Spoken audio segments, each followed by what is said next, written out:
As a matter of fact, water vapor imagery is showing next to no cloud cover, no significant rain chances either. We did have some rain chances for the later half of the week. That is no longer in the forecast. We're looking at some relatively cool conditions as we make our way into our weekend, but it's going to quickly warm right back up. Right now, satellite radar is showing clear skies. We're not looking at any kind of rain, any kind of cloud cover, and that goes for the majority of the Lone Star State this morning. Southerly winds are keeping us temperatures relatively on the warm side. We're looking in those low 80s and those upper 70s as you start off your Friday. Now, drought conditions. All right, so this was updated just last night. Here was the drought monitor from last week, and here is the one from this week. Notice how now Killeen and Temple are now included in the extreme drought conditions. Even Waco went from the moderate to now severe drought. It is continuing to expand eastward as we don't get any rain and as we don't really see anything in terms of relief. Cloud cover, rain chances, and of course this extreme heat is just going to continue.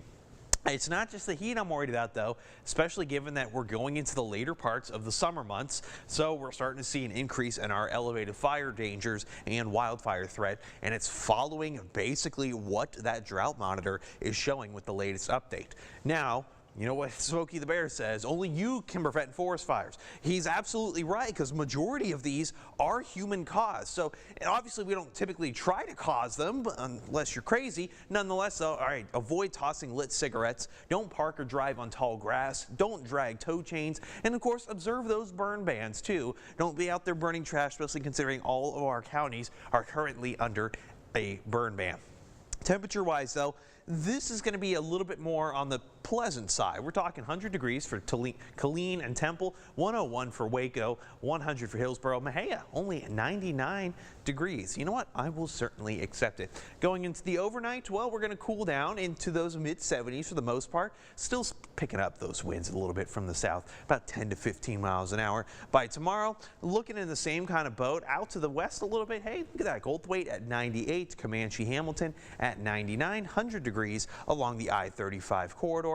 Overall, not too abnormal. Certainly a little bit nicer than what we've seen over the last couple of weeks. All right, here's what I got for your extended futurecast. Going into next week, there's not much happening. Maybe a little bit of cloud cover returns, but we're not looking at anything too crazy, too widespread, too exciting. And it's because this heat dome is slowly moving its way out to the east. Once it does, we start to see the return of a southeasterly flow that starts to bring in a little bit of that warm Gulf moisture into the atmosphere, and that means temperatures are going to overall increase.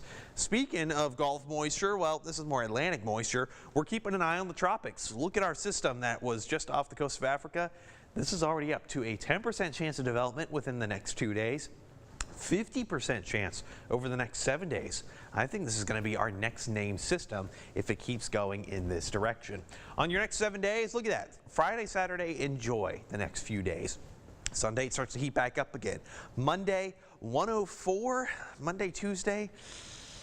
Yeah, that looks like heat advisory, heat warning kind of category as we make our way into next week. So the fact that we don't have any today, let's make the best of it.